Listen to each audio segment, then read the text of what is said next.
I'm letting Mr. Johnson in.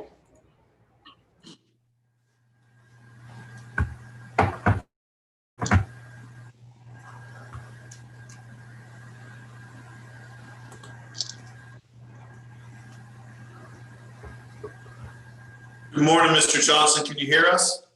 Yes, sir. Can you hear me? We can. I'm Andrew Morgan. I'm the chair of the 7th Circuit JNC. We're here conducting interviews for Judge Christensen's spot caused by her retirement.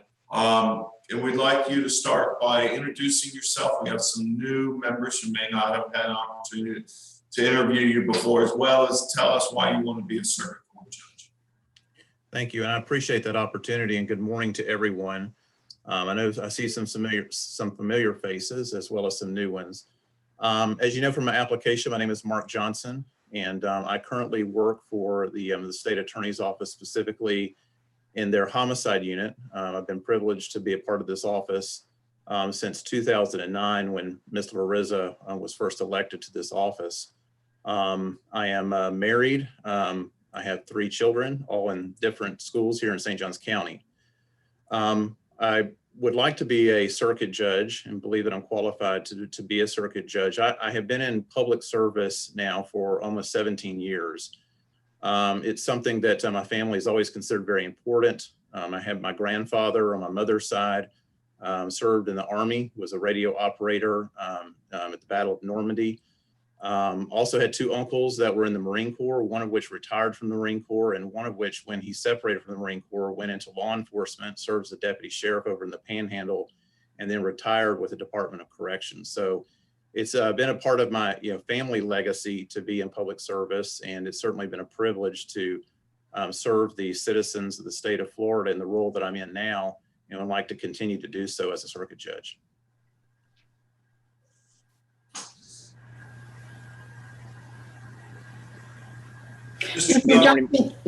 I'm sorry. Go ahead, Shirley. Go ahead, Shirley. Thank you. You have to bear with us. The Zoom format is not 100% smooth operating. So you have a very impressive trial career, and so I was curious about the way y'all do things in the Capital Division. Do you have a lead counsel and second chair, or do y'all both, do you and your co-counsel participate 50-50? Can you call yourself lead counsel on any of the cases that you listed, for instance, Toledo? Yes, ma'am. The Toledo, what I can tell you, it varies. I have cases, I have a trial partner here in our unit. She has her own cases, and depending on how complex that case is to try, sometimes if it's not very complex, we'll try those solo, and sometimes we'll tag team those. On the capital cases, it's generally an office policy to have 2 attorneys on that case, and whoever was originally assigned that case would be lead counsel, and then the other attorney would be the co-counsel. In the majority of the cases, I know that when I was requested in the application to list your last 6 trials, whatever, most of those I was lead counsel. I should have designated that, at least by virtue of which name came first. I can tell you that in the cases where there were 2 attorneys, there's a lot of work to go around, particularly in the capital cases. And so, being second chair on those is we really split that caseload, that workload at 50-50. So it's quite a chore, either which way you do it. So, for instance, the ones that went to trial, you would have 50% of the trial presentation. Absolutely, yes, ma'am. How about in Toledo? Were you lead counsel? I was told that I was lead counsel. Mr. Will had that case originally. He had from the very get-go. He was, I think, originally assigned that case with Ed Davis, and so when Mr. Davis retired, I was brought in, and I was told that I was lead counsel. Now that doesn't, I'm not discounting the work that Mr. Will done on that case. He obviously was there at the beginning of the case, and and was a big part of that case. And so I obviously don't want to take anything away from him. He did as much work, if not more, given the work that he had done on the case prior to me coming on board. Thank you. Mr. Johnson, can you think of any case that was overturned on appeal because of, either some sort of error on your part or some sort of interpretation by the appellate court that the law was different than you had argued, and what would you have learned from that? The only thing I can think of, Mr. Morgan, is the Kentrell Johnson case. That was a case, it's a very, very significant case that involved 3 defendants who broke out of a jail in Louisiana and essentially wreaked havoc between there and Miami. And amongst all the other crimes they committed, they kidnapped a Florida State graduate student in Tallahassee, and he was murdered here in St. Johns County. He was not found for a month. These individuals were caught down in Miami. They were charged with kidnapping, and they were transported to Tallahassee on that charge. During the time that they were there in Tallahassee, there was some discussions, negotiations with the state attorney there. Most of the 2 of the defendants didn't even participate in those, but Mr. Johnson had some conversations through his attorney with the state attorney there in an effort to find the body of the victim, Mr. Binder. Vincent Binder was his name. Those efforts were not successful. He was indicating to them that the victim was somewhere there in their jurisdiction, and he was not. He was found about a month later here in St. Johns County, and the case was, and then we took over the case as the primary prosecuting agency. We did not feel that that the defendant was acting in good faith in those negotiations. And so we decided to continue to prosecute the case and seek the death penalty. And of course, he was convicted, and a jury unanimously found and recommended that he get the death penalty. The case was appealed, and the Florida Supreme Court found that Mr. Johnson had provided enough information that he was entitled to the benefit of the negotiations that he had engaged in up in Tallahassee, and said that he was entitled to a life sentence in that particular case, and he was resentenced. So looking back on that, there may have been some aspects of that. I think our primary argument here was we didn't believe he was negotiating in good faith. He was giving them information that was not accurate, and we kind of were of the mindset that he was leading them on a wild goose chase up there. The appellate court saw it a little bit differently. So that's the only one that I can think of that I can remember that was overturned on appeal. I mean, he was convicted. His conviction was upheld. He just was sentenced to life instead of the death penalty. Mr. Johnson, good morning. It's Chris Green. Your background is as a prosecutor.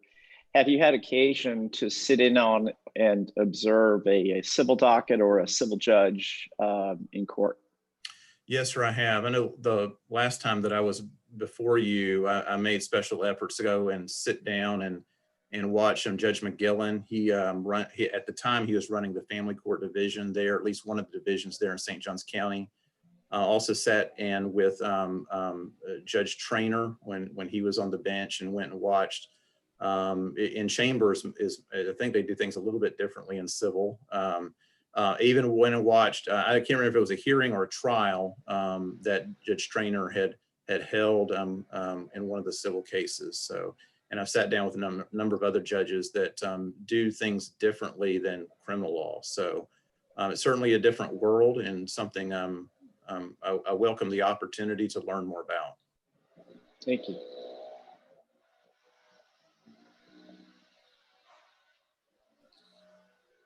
Mr. Johnson, you've appeared in front of a lot of judges. Who do you look back at fondly as somebody that you would want to emulate?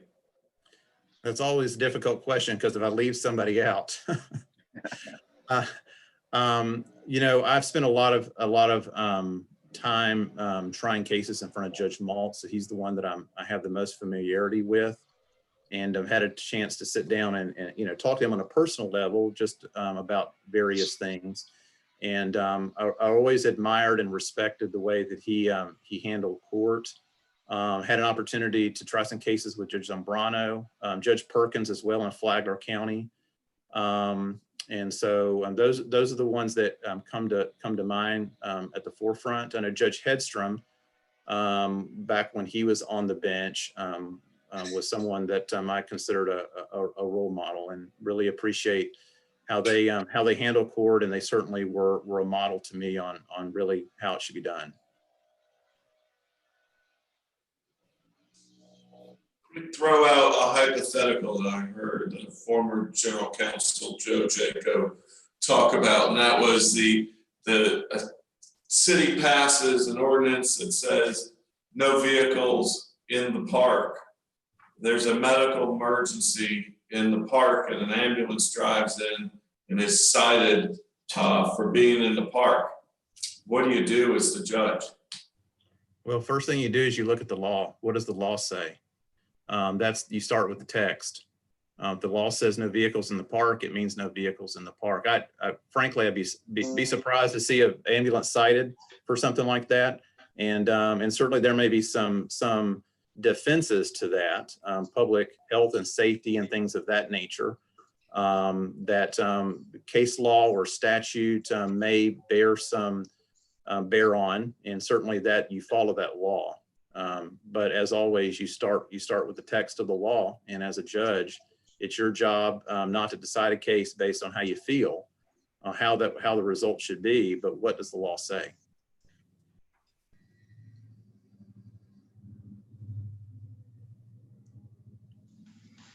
Mr. Johnson, this is Travis Mata. Can you hear me? Yes, sir. What do you think are some of the biggest challenges a judge in Putnam County faces presiding over a docket in Putnam? That's a very good question. I would say probably the most difficult job, and I don't know what the numbers are, of course, but I know that judges always seem to be concerned about docket numbers, making sure that their docket is a manageable level. And I think that's very important. And I think it's important to the extent that you're able to try to push cases along, resolve them efficiently, fairly. I think one of the benefits to doing that, if your docket is manageable, you're going to be, it's just like we manage our dockets here at the state attorney's office. When your cases start getting inflated, you're spending less and less time on each of them, and they're not getting the attention that they deserve. And I think that's probably also true with a judge's docket. So I think I think probably that my answer to that would be the docket numbers, making sure they're at a manageable level. So as a judge, you can take the time that you need for each one of those cases, because that's what the parties kind of expect. Thank you. Mr. Johnson, if you are appointed to this circuit seat, what's the number one thing personally you would feel you need to work on before taking the bench?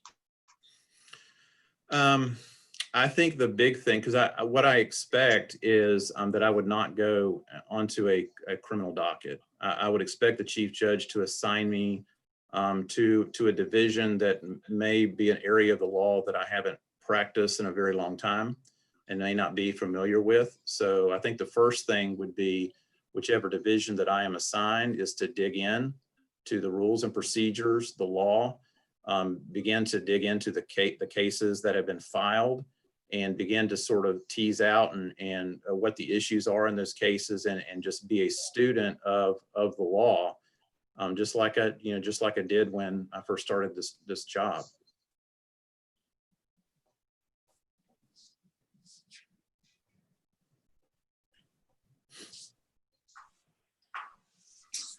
Does anyone else have any questions?